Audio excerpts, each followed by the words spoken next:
نحمده ونصلي على رسوله الكريم بسم اللہ الرحمن الرحیم۔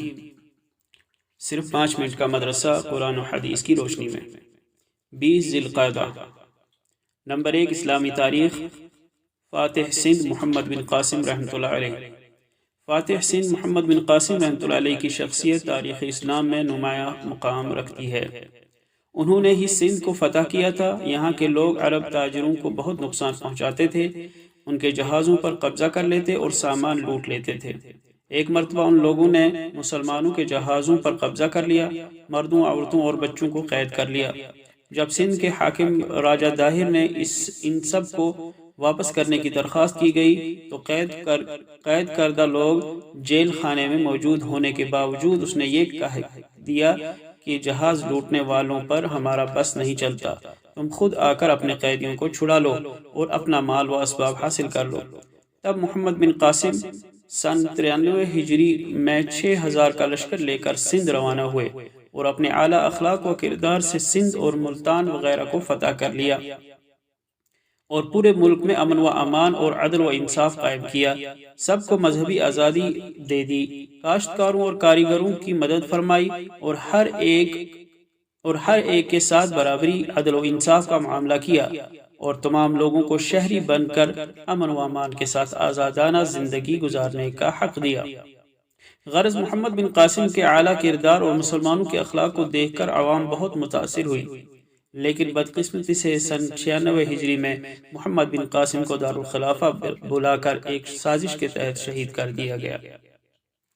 نمبر 2 حضور صلی اللہ علیہ وسلم کا معجزہ، بدن سے خوشبو آنا۔ عتبہ بن فرقد رضی اللہ عنہ کی بیوی بیان کرتی ہیں کہ میرے شوہر خوشبو استعمال نہیں کرتے تھے، صرف داڑھی میں تیل لگاتے، لیکن پھر بھی ان کے بدن سے اتنی اچھی خوشبو پھوٹتی تھی کہ جب وہ لوگوں سے ملتے تو لوگ کہتے کہ ہم نے آج تک عتبہ رضی اللہ عنہ کی خوشبو کے مانند کوئی خوشبو نہیں سونگھی۔ ان کی بیوی فرماتی ہے کہ میں نے ایک دن ان سے پوچھا آخر یہ خوشبو کس وجہ سے آتی ہے، تو انہوں نے فرمایا مجھے نبی صلی اللہ علیہ وسلم کے زمانے میں پورے بدن میں پھنسیاں نکل آئی تھیں، تو میں نے آپ صلی اللہ علیہ وسلم کے سامنے اس کا اظہار کیا۔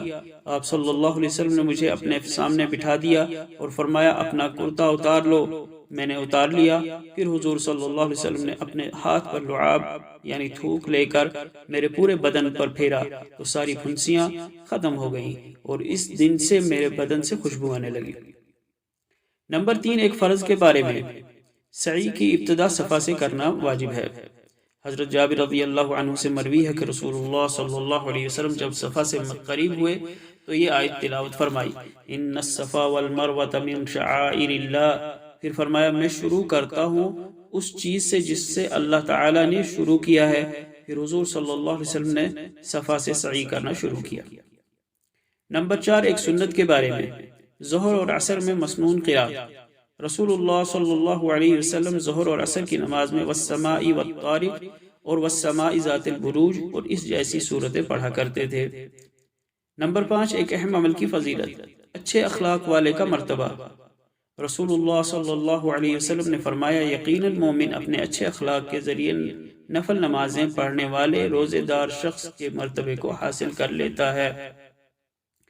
نمبر 6 ایک گناہ کے بارے میں، اپنی قوم کی ناحق مدد کرنا۔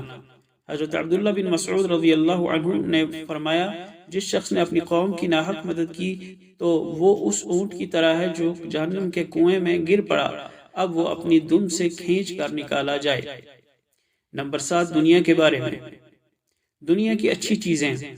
رسول اللہ صلی اللہ علیہ وسلم نے ارشاد فرمایا دنیا کی ہر لہو و لعب چیز باطل ہے سوائے 3 چیزوں کے، تیر اندازی کرنا، گھوڑ سواری کرنا اور اپنی بیوی سے دل لگی کرنا، یہ سب اعمال حق ہیں۔ نمبر 8 آخرت کے بارے میں، بلا ضرورت سوال کرنے والے کی حالت۔ رسول اللہ صلی اللہ علیہ وسلم نے فرمایا بلا ضرورت مال جمع کرنے کی غرض سے سوال کرنے والا قیامت کے دن اس حال میں پیش ہوگا کہ اس کے چہرے پر گوشت کا ایک ٹکڑا بھی نہیں ہوگا۔